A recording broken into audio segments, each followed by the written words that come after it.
Who exactly is Nivellen, you ask? Many of those who were lucky enough to hear the bard Dandelion's famous ballads about the Witcher Geralt have wondered the exact same thing. For most, Nivellen was a monster, for 12 years to be exact. Yet, he had not always been that way. He used to be a man, bloated, sad, spotty-faced, and a bit shy with the girls, but a man nonetheless. When his family was still around, they had lived together with a handful of servants in an old forest estate in Redania, located somewhere between Miravel and the Kestrel Mountains. In his heyday, Nivellen's grandfather had been a skillful hunter. By the time he passed, the man had tracked and killed all manner of game, from stags and bears to giant cats. Some say he even managed to kill a rock dragon once. Wild animals and draconids weren't the only thing the family hunted, however. Both Nivellen's father and grandfather were also skilled in the art of hunting man, and so was the gang which they led. Be it the usual highway robbery of a merchant, or a shakedown of a neighbor who wandered too close to their estate, it was said that on a good day, those who came in contact with the gang would lose their fortune, and on a bad, well, I'm sure you get the picture. And so, it should come as no surprise that Nivellen's family was not particularly well liked. In fact, it's safe to say that almost no one mourned when Nivellen's grandfather was hit in the face by a morning star, which left him with a terrible stutter and marked the end of his days as a bandit. And even fewer were left with a heavy heart when Nivellen's father was killed by a blow to the head with a two-handed sword.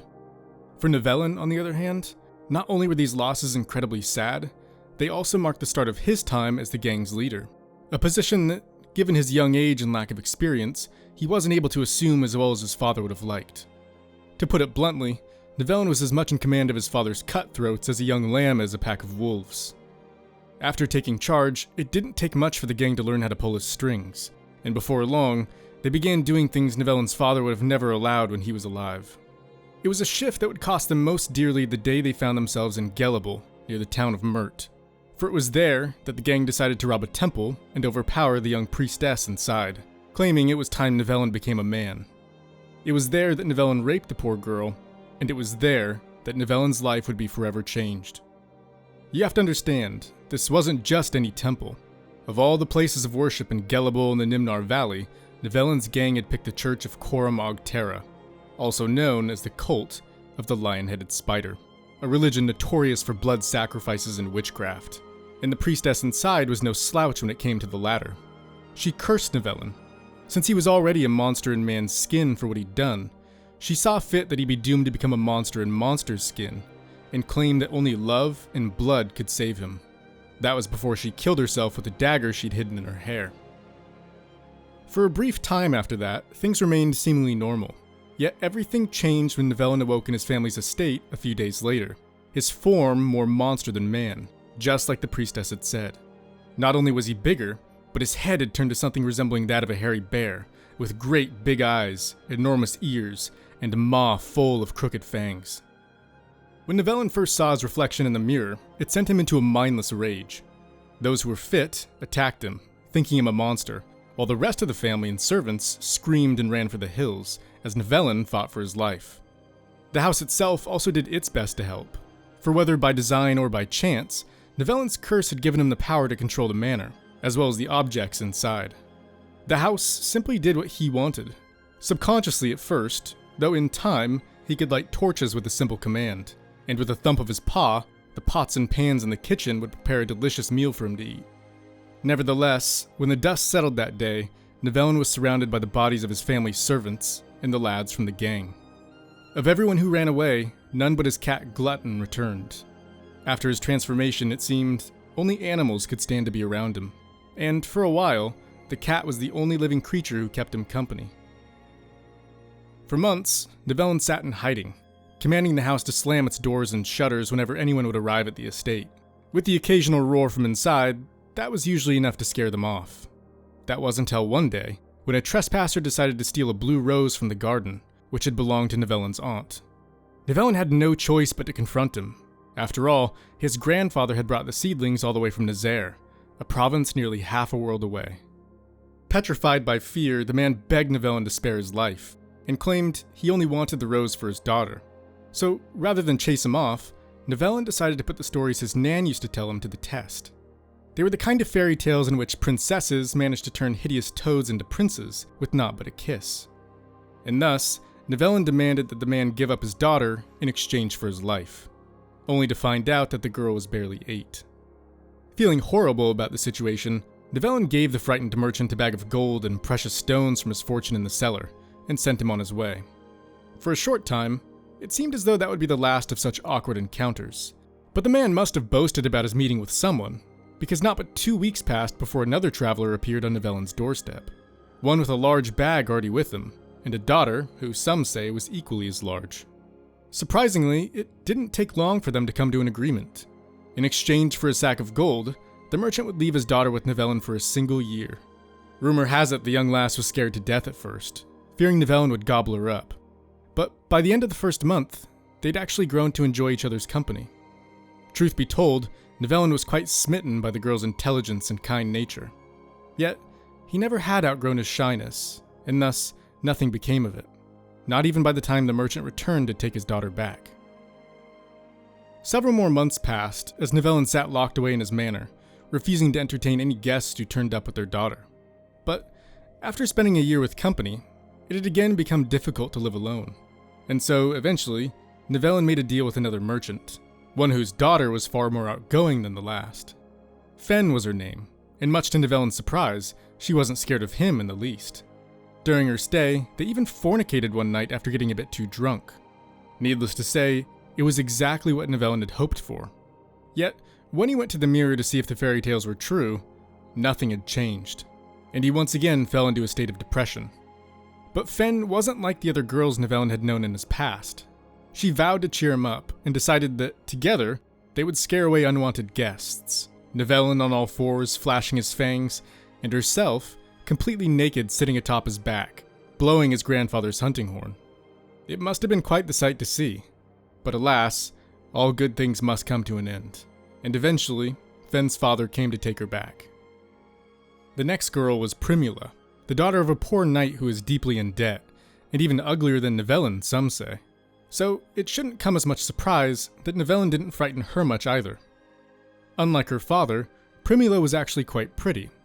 So pretty, in fact, that most wager she must have been conceived while the knight was at war. It was also said that, like Nivellen, she herself was rather animalistic, just in a different sort of way. And Nivellen, having gained a bit of confidence, took not but 2 weeks to put his Nan's fairy tales to the test again. As time passed, however, Nivellen began to look at himself in the mirror with a different sort of anxiety. He longed less and less to return to his human form, in which he'd been weak and constantly ill. Now, he was strong, and didn't catch anything, and his looking different seemed to work on the girls like an aphrodisiac. Not to mention, the ladies in his company certainly enjoyed having a house that would do chores for them. At the estate, they were treated like princesses, dressed in exquisite clothes and covered in fancy trinkets. For them, for that 1 year that is, their life really was like a fairy tale. For Nivellen, on the other hand, the magic eventually wore off, and life became something of a monotonous cycle. The new guest's initial fear, followed by sympathy and lust, a tender farewell, and a gradually depleting treasury. It's no wonder he'd long since stopped believing in the power of a virgin's kiss. By this time, folk in the area had begun referring to Nivellen by new monikers, such as Deegan and Fanger, and they used tales of his monstrous visage to frighten children. Dreadful, I know. But Nivellen, still having his father's enemies to worry about, as well as people who might fancy a chance at his family's fortune, saw some benefit in it. As far as history is concerned, Nivellen's last known lover was called Vereena. Though she had a human name, she was not like the other girls, and most would say she was anything but human. Vereena was slim, dark-haired, and rarely spoke, and when she did, it was in a language Nivellen didn't understand.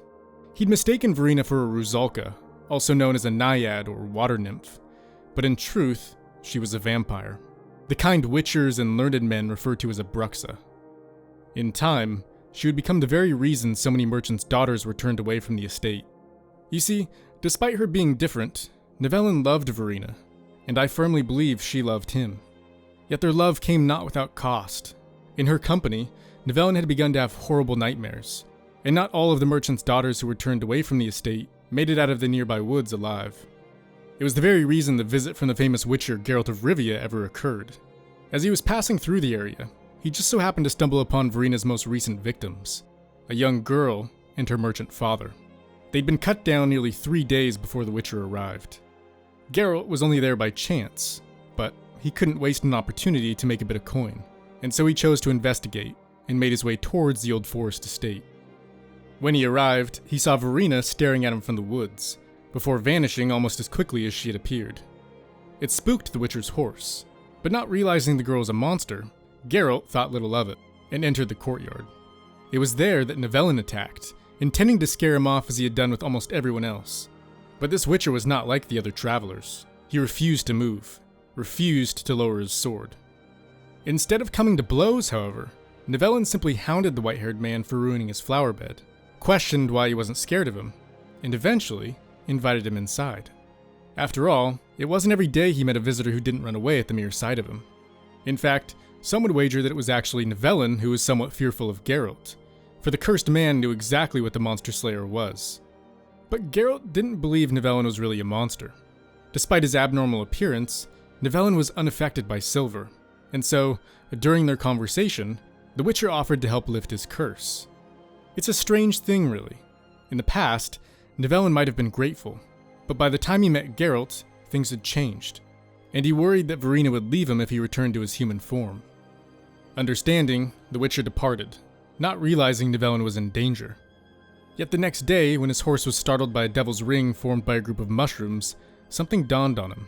Devil's rings were a bad omen, thought by some peasants to mark the spot where witches had danced for the devil. It only made sense for the horse to be alarmed, but then, why had she been so scared when Geralt first reached the estate? After all, animals liked Nivellen. This much the Witcher knew, meaning the true monster had to have been Vereena. She was so much like a Rusalka that she could have deceived anyone, but horses are rarely mistaken when it comes to recognizing vampires. When the Witcher finally made it back to the old estate, he happened upon the Bruxa in the courtyard. She had just finished drinking Nivellen's blood, and it didn't take long before the two came to blows. Several times the Bruxa got the best of him as they clashed, at one point nearly killing him. If not for Nivellen, who tried to stop the fighting, some claim the Witcher might have met his end. In a desperate attempt to save Geralt, Nivellen had no choice but to thrust the broken end of a pole between the vampire's breasts. It was a nearly mortal blow, yet Vereena still had enough strength to pull herself closer and closer to Nivellen, whose back was against the wall. Legend has it that with a seemingly dying breath, she told the cursed man that she loved him, but only as she grabbed his head and tried to tear his throat out with her teeth. Lucky for Nivellen, the Witcher was faster, and with a swing of his sword he separated the vampire's head from her shoulders. And just like that, the curse was lifted. Love and blood, exactly as the priestess had said. It turned out there was a grain of truth to the fairy tales his nan had told him when he was a boy. All it required was true love. Although, Nivellen didn't exactly return to his old form. Instead of a bloated, spotty-faced man, he'd become rather handsome. And that was the last anyone ever heard of the monster who lived in the old forest estate. So why exactly is true love so powerful, you ask? Well, my friends, that is a tale for another time.